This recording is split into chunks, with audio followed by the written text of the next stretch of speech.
Jake was a very happy baby, whether in the hospital, at a doctor's appointment, or even when he was sick. He, when he first learned to roll, he got really fast.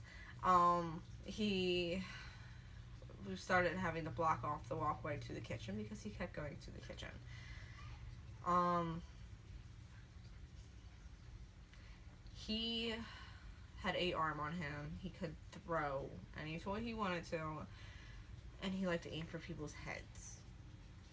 I know that for a fact. He liked playing. And when you sat him up, he could sit up for a little bit by himself, but then he would fall to his side because he couldn't sit up that long.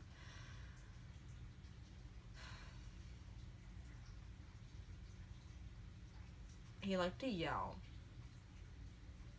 and doesn't like when people are upset because then he would yell at you pretty much and then smack you. Jake has his favorite dog that his daddy got him, and he would sleep with him every night, and every hospital stay, that dog had to be with him, along with the blanket that my aunt Joan made him and I got for my baby shower. Never left his side along with the dog. He had both every time. Every night, no matter where he was, he had his blanket and his dog. Up until this day, he still has his blanket and his dog wrapped around him. Him and his sister, you could tell they were siblings. She'd be playing with blocks, trying to build towers. He would roll over and purposely kick them and then laugh and roll away. But they did really good together. They always played together.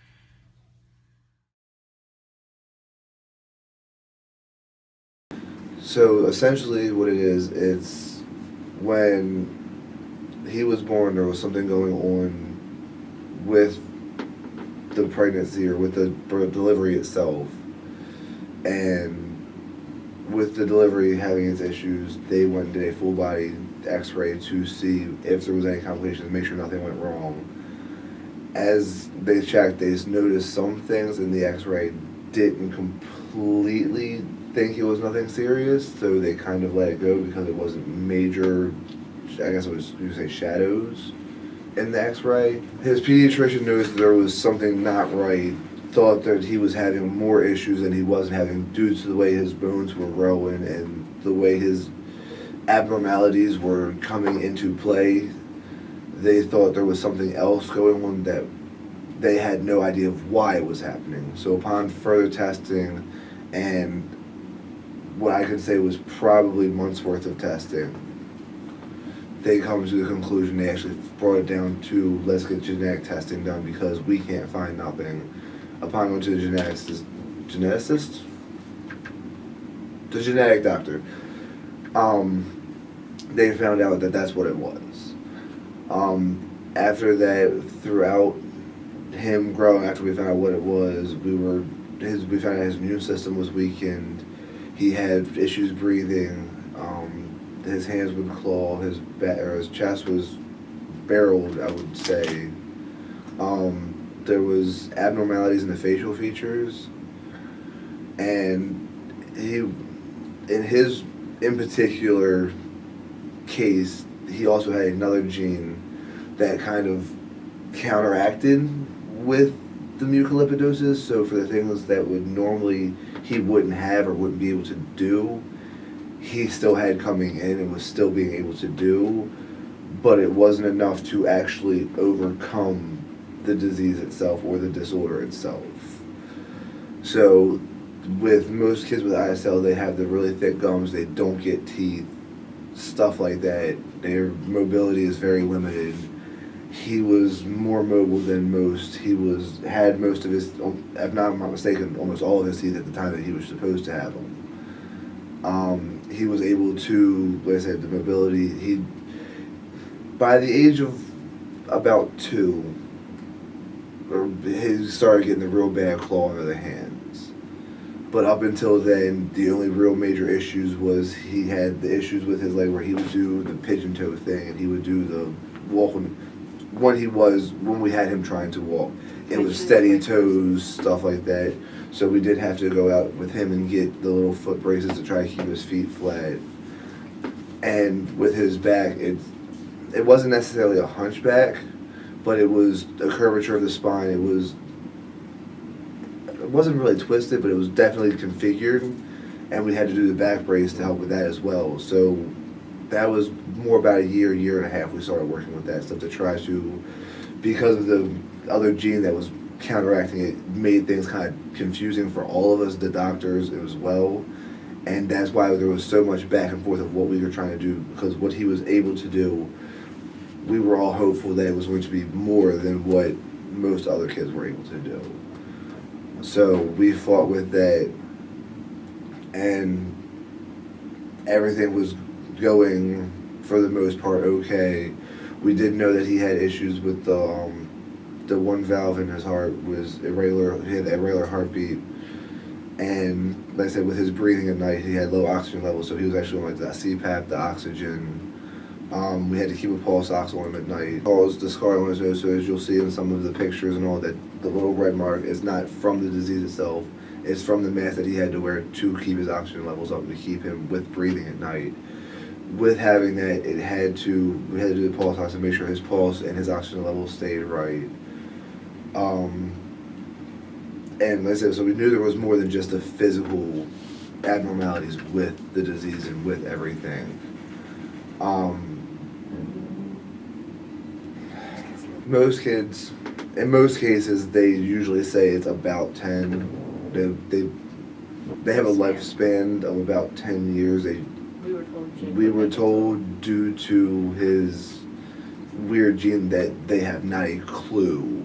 He could make it to the 10, he could make it more, he could make it less, because it's something that was unbeknown to them as well as us. Because coming into a whole 1 in 100,000, 1 in anywhere up to 400,000 cases worldwide type deal, nobody really knows what they're walking into with it. And the fact that even the doctors that have been working with it and have seen other cases tell you, we've never seen anything like this. How do you really prepare, and how do you really know what to think?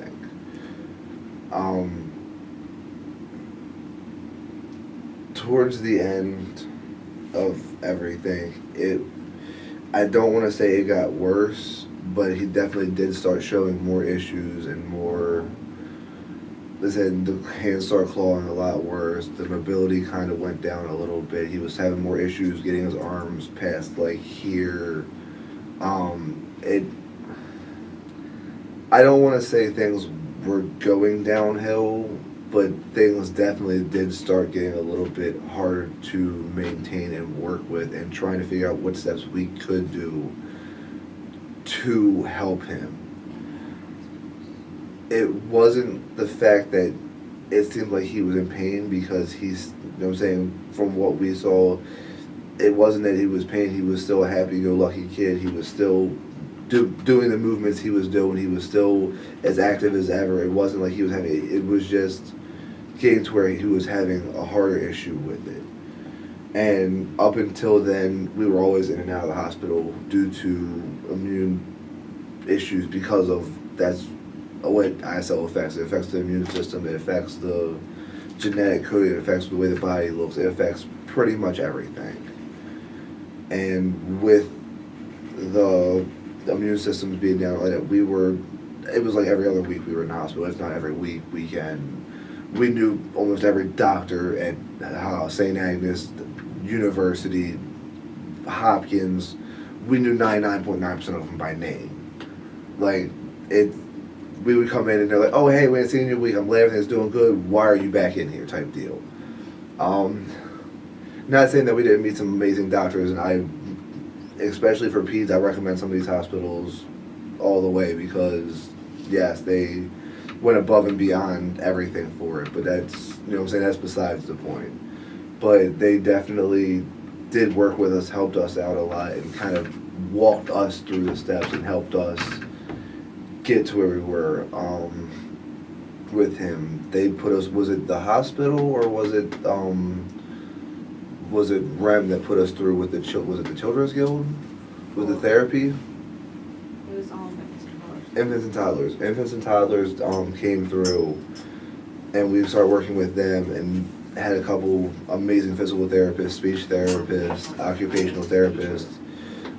The teachers, they were trying to help with his speech. With his not being able to speak too much due to everything, we were actually teaching him sign language. And not saying that we know much of it, because trying to teach a 2-year-old sign language, you get the basic more, eat, like little stuff like that.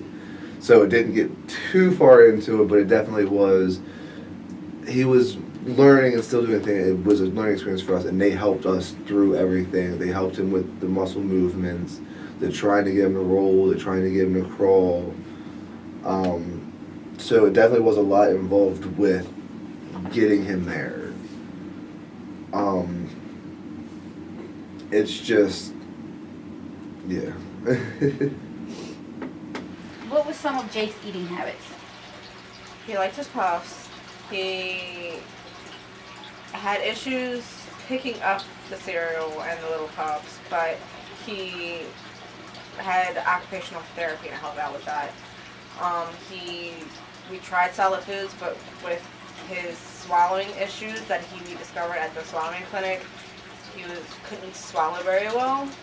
So his main diet was Pediasure, and he loved to dump it on everything. What was Jake able to do? His best thing to do was rolling. He would roll everywhere, and he got fast. He would sit up with help. He Would throw things. would definitely throw things, especially at people's heads.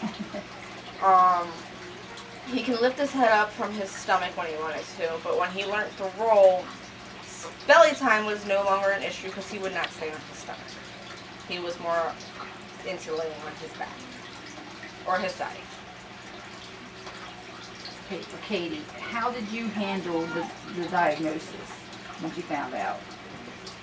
First, I was in shock, and I was really upset, and then I came to the conclusion that I have to deal with it and take it day by day. When they gave me the news that he might only live till he's 10, killed me. But like I said, it's something you kind of can't change, and you just have to deal with. So I just dealt with it. Tina, how did you react when you were told about Jake's diagnosis? I mean, how are you supposed to react when you're told something like that? At first, I really didn't understand what it was, and then after being, I guess, explained what it was one of those things that didn't really matter if he had something wrong with him or not. When I first met him, he was my kid. Love at first sight. Yeah, it was love at first sight. It was just because he was a little bit different didn't make me feel change in the way I felt about him, and it just went from there. There was really no worry about we're going to make it happen however it has to happen. We're doing what we have to do for him. It's a difficult situation, but how did you cope, or how are you still coping, or was there any help along the way, or? In all reality, there is no such thing as coping with this kind of loss. And to be honest, I don't think I would have been able to if it wasn't for TJ. Because he's literally been my rock. Still use him as a rock. I get moody when I get upset, and I have my moments still. But he helps me. And then his shelf kind of helps, and I still, every holiday, give him a shirt on his urn so he can still celebrate, or a hat. That kind of helps. But other than that, there really is no coping, and I don't want to say it doesn't get easier, but it gets to the point where if I can say, it gets easier to the point of it doesn't linger as much because you know he's not going through what he was going through when he was around, which it sounds terrible to say it that way. He wasn't suffering. He wasn't, but yeah, he's not going through having troubles breathing. He's not going through the pain of the muscle dystrophy. muscular dystrophy. Yeah, I can't do the paperwork. But he's not going through the issues with that no more. As she said, it doesn't really go away. It doesn't really stop. It's always there. But thinking back of how he was and how he was with us, like he would see us upset when he wasn't around and would yell at you and hit you with something to make sure, like, no, stop that. And like that's how it was. Like you had to stop, otherwise he would make sure that he got your attention, and got your mind off of it one way or another. And we just try to pull ourselves through it and for him type deal, because you don't want him to see you like that here, then, anytime. So you gotta do what you gotta do. Oh. After Jake was born and he came home from the hospital, how did you feel? Excited. Very excited. We had a new baby in the house. They're always a blessing. Okay, and when we found out that there was something wrong with Jake, or before he was diagnosed with mucolipidosis, how did you know? How did you find out? Or Well, I was changing Jake, and the doctor had always said his hips were tight. And he had said that a couple of times when Jake went to the doctors. And when I changed him, instead of his spine going like this at the bottom, his bulged this way. So I had concerns about that. So we showed the doctor, and he said, okay, we'll do an x-ray.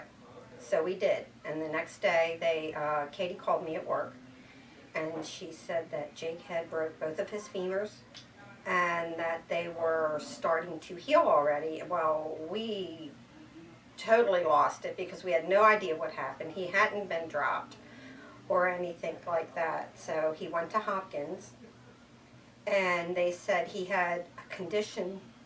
They x-rayed him head to toe, and they said that he had a condition called diastosis multiplex congenita, and that is like a weakening of the bones. And then I thought back, well, when he was born and he was in ICU for a week, they said that his bones were soft, but that they would get stronger. But they didn't get stronger. And the fact was, his femurs were not broke. That is a mistake that most radiologists make when diagnosing children like this. It looks like a break, but it is not. It's more of a deformity. And with these kids, there's constant contractures with their wrists, their fingers, their hands, their shoulders, legs. And what it was is Jake's hips were already starting with contractures when he was born, and they did not realize this.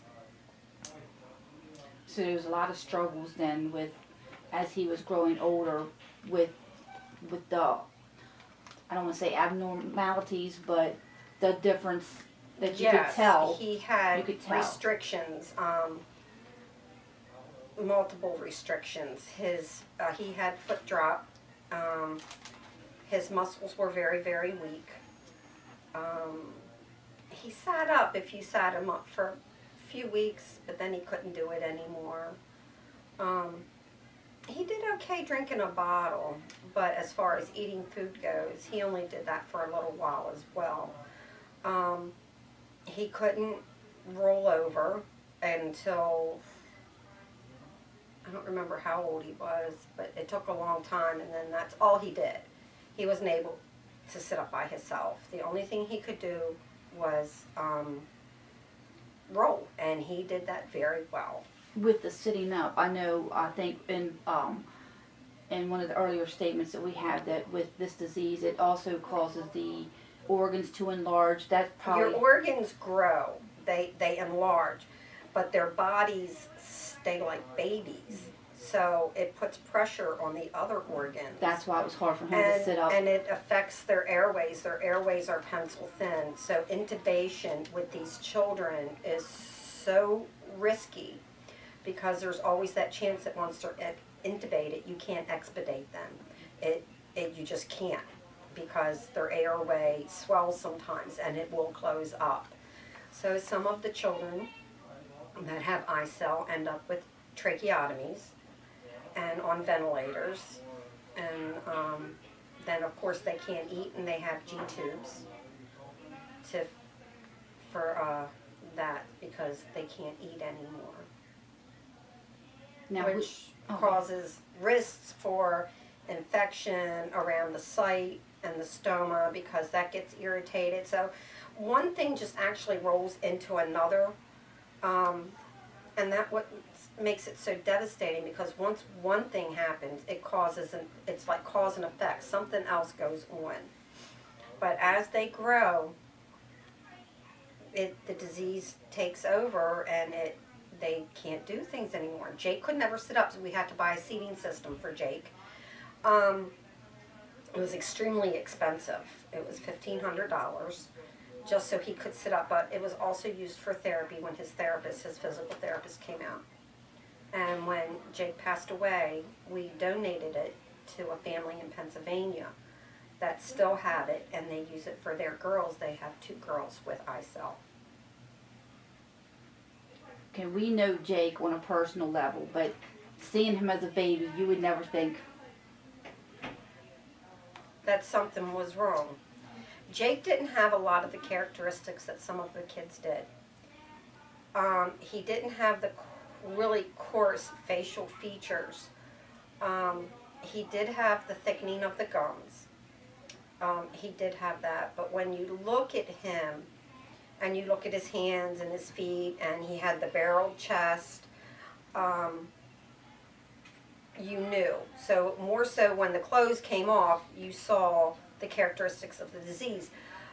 But to look at him in his face, most people would not know that he was sick.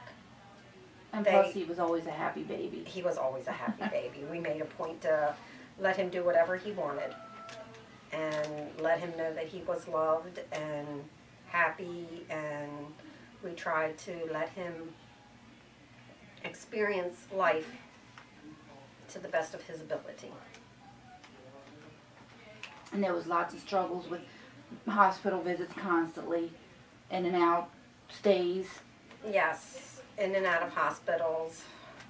I remember sleeping on one of those pull-out beds, and Katie was on another one, and you never got any sleep at a hospital.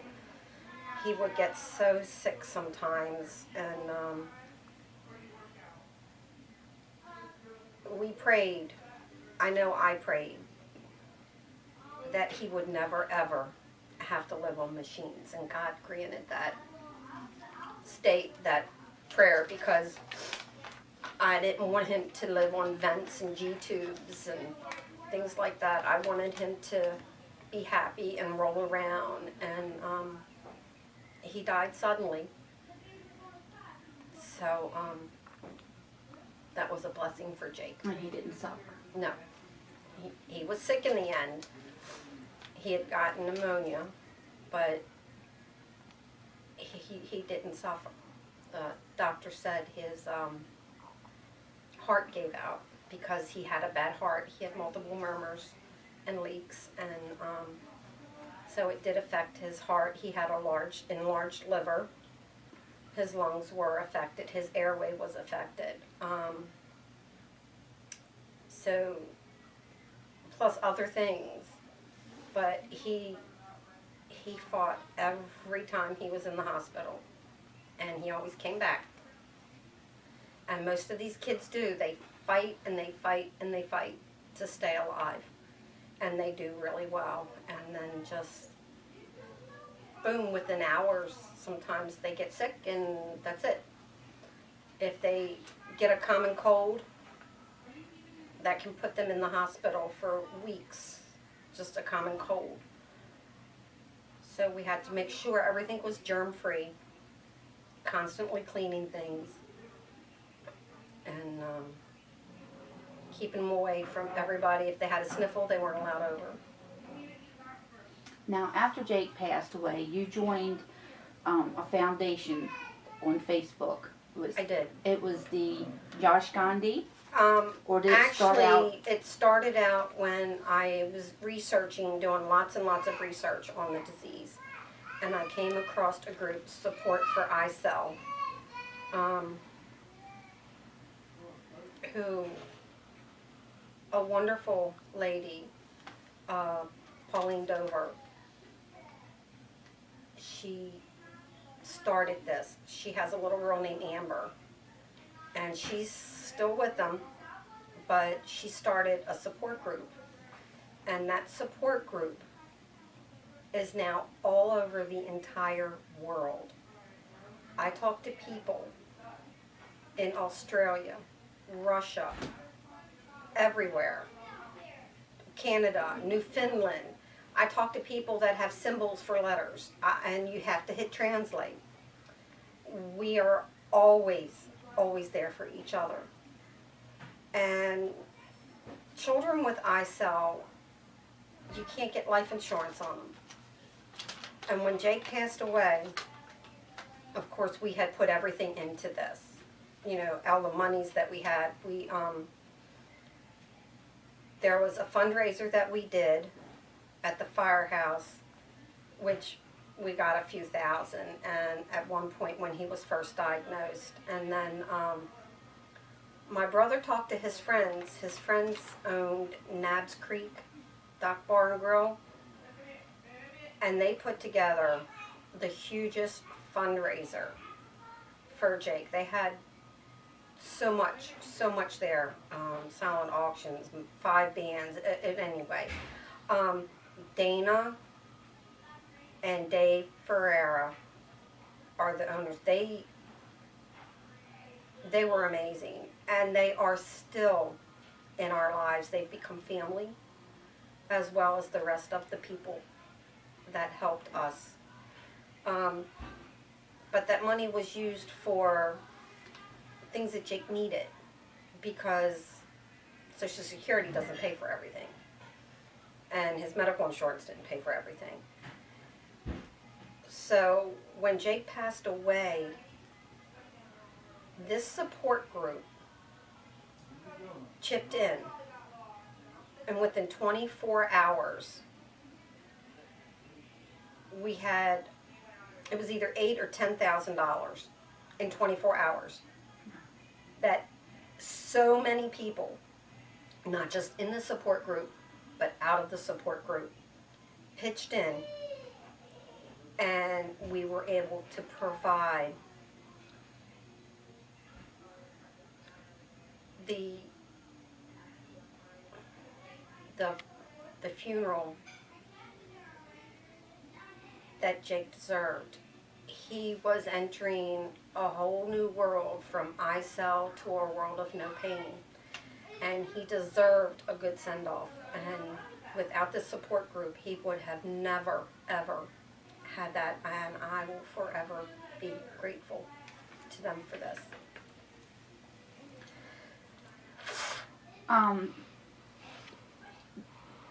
Okay, is there, if people still, I mean, we need to get the word out about this.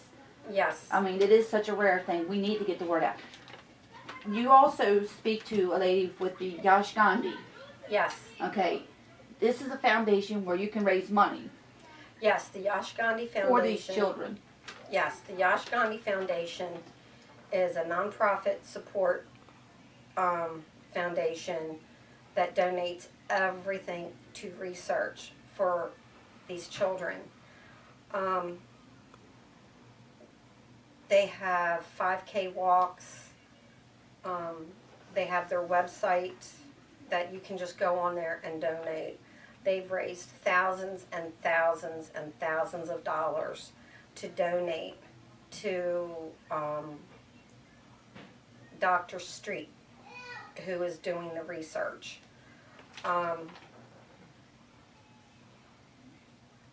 It's so touching that when we go there, I get to meet the other ICEL children, because some of them do come, and I get to hold them, and they remind me so much of Jake, and that helps so much. And actually, I recently met Nathan, Nathan is a child with ICEL who lives about 20 minutes from me.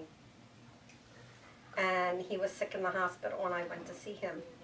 And he also had a sister that had ICEL, but she passed away. When we lose a child, we're always there for that family, for support, emotional support. We try to do what can be done financially. They are just,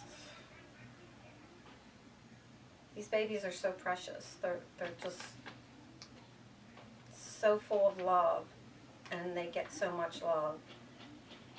It's just heartbreaking to watch them deteriorate every day, knowing that you have a child and they're born fine, and then you find out that they have this horrifying disease. And then you have to watch them slowly deteriorate, and it breaks your heart to watch them go through such hell. And you've made friends with other people that have ICEL children.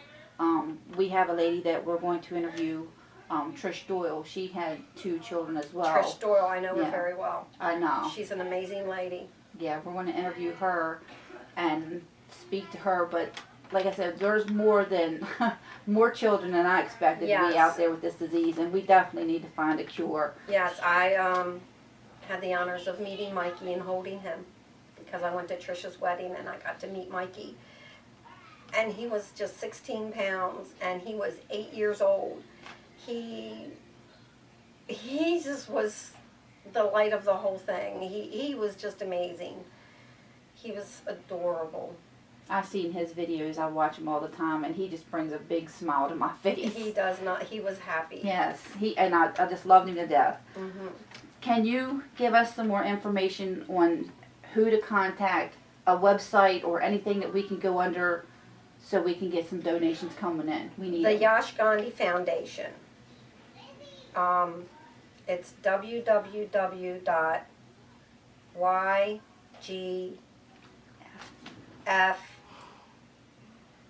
the number 4, at icel.org.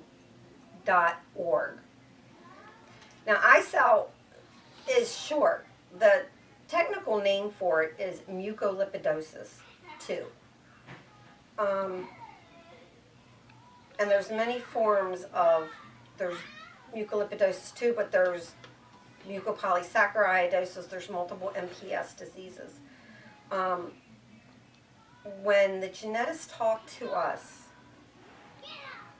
he said that Jake had the worst form of it, which is the ICEL, and that he would only live between 2 and 5 years. There are some kids that have lived longer that I have met. Actually, one is 21. He's 21. Andre, he's 21. And that's very, very, very rare. But most of our children don't make it to 5. It's... I have a memory one night, and Jake was on a CPAP, and he hated that CPAP. And I remember rocking him after we hooked him up, and just rocking him and looking at him hooked up to that machine. And it broke my heart. And I sang to him. And I sang to him, and I tried to get him to calm down because he was upset because he didn't want it on. And then he finally fell asleep in my arms. And I left him there as long as I could.